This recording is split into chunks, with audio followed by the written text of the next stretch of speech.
dosti. Jaz bi morda tu dodal, da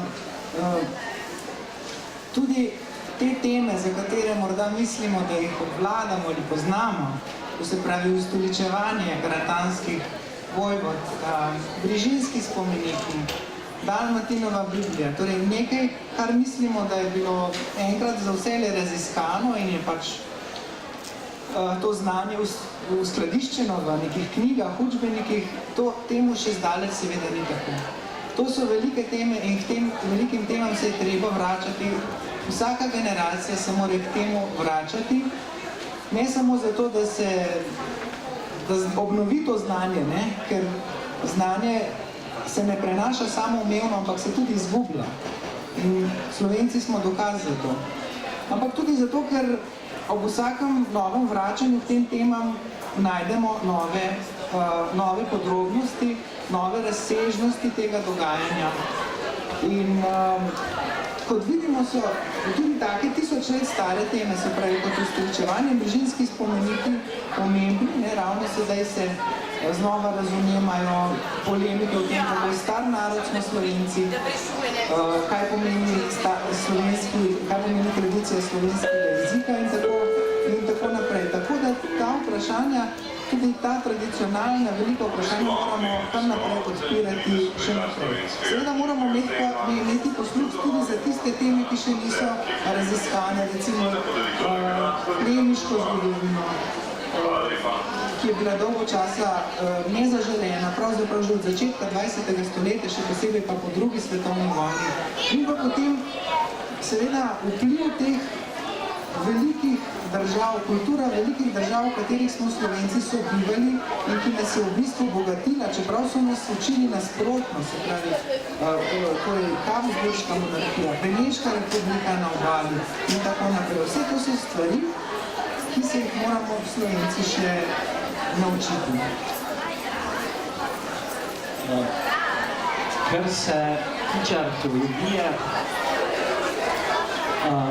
seveda v prihodnje menim, da bomo nadaljevali z, tako rečem, nekaterimi udarnimi temami.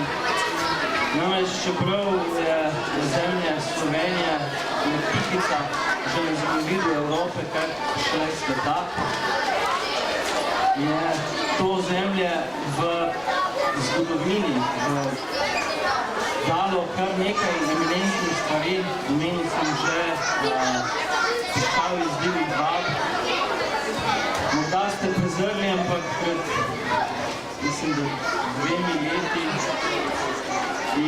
se je govorilo o najstarejši plombi, ki je bila najdena v čeljusti, v zobeh enega gospoda, ki je živel na ozemlju današnje Slovenije pred 6000 in še nekaj leti. No in tudi o tem bomo v bodoče pisali v tej reviji. In takih, tako rečem, cukrčkov je še kar nekaj, ampak bistveno se mi zdi, da bomo arheologi predstavili dognanja, to, kar je Luka že omenil, da bomo predstavili dognanja, do katera prihajamo v zadnjih desetletjih. Hkrati je pa že nekaj prvih številk nakazalo morda nekatere teme, ki so bolj kot ne izzivalne. Recimo, začeli smo s prvo številko o megalitski kulturi na slovenskih tleh. To je bolj kot ne nekaj še nepoznanega, nekaj še neraziskanega. Morda bo prav ta revija neka vzpodbuda, da se bo nekdo zagrizel v to temo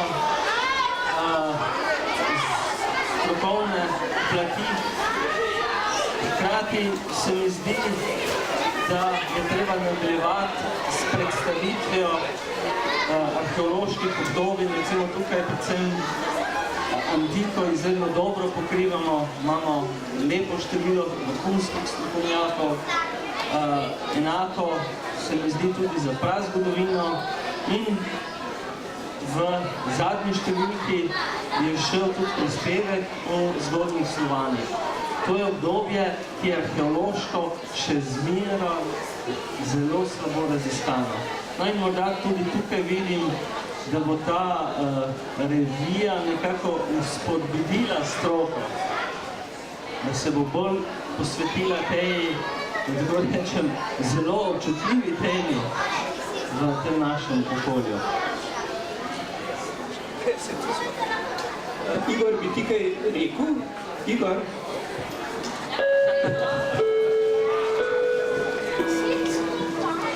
Gospod Grdina, kot sem rekel, je pisal o ustoličevanju in oblogu nekaj zanimivih prispevkov tudi naprej. Ja, jaz pa vidim to revijo vlogo njeno še malce drugače, ne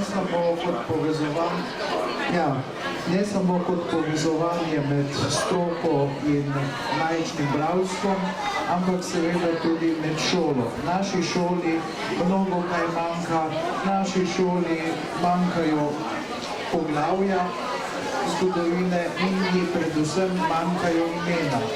Če pogledamo, kako se piše tudi v učbenikih o neslovenski zgodovini, vidimo, da je to popolna zgodovina, od razredov do imen, do materialne kulture. Če pogledamo, kako se piše v šolskih učbenikih o slovenski zgodovini, potem so to samo neke splošne tendence, brez kakršnih koli imen, če hočete, brez junakov. Vsaka zgodovina pa ima imena in priimke, nima samo letnic in tega je premalo in dokler se naša šola ne spremeni, imajo ravno takšne revije, velikanski, ne samo velik pomen, kajti morajo starši potem marsikaj dodati sami, ne morejo, če nimajo recimo neke opore in ravno takšna revija je opora. Če hočete, na neki način je ta revija subverzivna, ampak subverzivna proti vsemu tistemu, kar je slabo pri nas. Hvala lepa. No, tako kot je, če lahko povemo, je ena od številk revije poslana na vse slovenske šole in odziv, mislim, da stališča založbe je bil kar spodbudan. Predstavljali smo se že na zborovanju zgodovinarjev. Jaz verjamem, da bo ta pohod vsaj po slovenskih elitah trajal še kar nekaj časa. Zdaj, če pa pogledamo sodelavce, pa vidimo, da sežemo že nekako od Pirana do Murske Sobote, od Kralja do Novega mesta, tako da, kar se te mreže tiče, upam, da bomo dejansko korektni, spodobni. Če lahko rečem še pred naslednjim letom, naslednje leto bo pravzaprav memorialno leto 20. stoletja, 100 let Soške fronte, 70 let konca druge vojne in dogodkov povezanih z njim in pa 25 let prvih demokratičnih volitev. Vse to je dejansko ena evropska štafeta, ker tudi v Evropi to je obletnica 1418, kako razumeti 20. stoletje, kako se s prvo svetovno vojno pravzaprav Evropa potemni, in kako zdaj poskušamo vzpostaviti tudi v evropskih razmerah eno novo razmišljanje o tem in glede na to, da smo Slovenci pravzaprav v endemični coni nasilja, ker diagnoza je zdaj ta, da kjer razpade imperij, po prvi vojni nastane dolgoročna cona nasilja. Tako da ta razmerja med kulturo in nekulturo, nasiljem in nenasiljem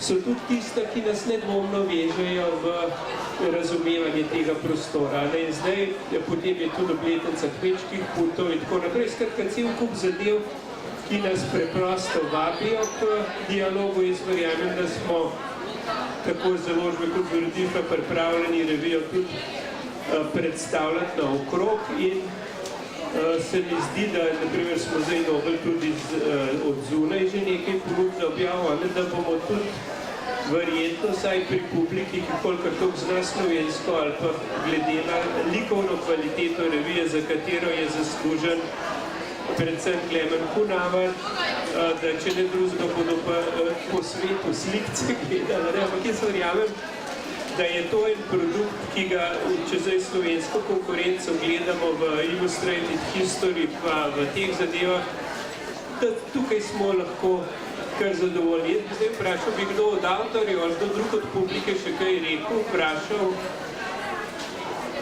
če ne bi vse mogoče še oba dva kolega vprašal, da eno polje, ki ga je Igor omenil, je seveda šolsko. Drugo, ki je bilo že tukaj omenjeno, je obdelava teh velikih tem, odpiranje novih prostorov, ampak mogoče le to, se pravi, stiki, kako v strokovnih javnostih, v bistvu pomen te revije spodbuditi. Mi smo šli zdaj tudi, recimo je tukaj konzervatorstvo, restauratorstvo v tej številki gre dejansko.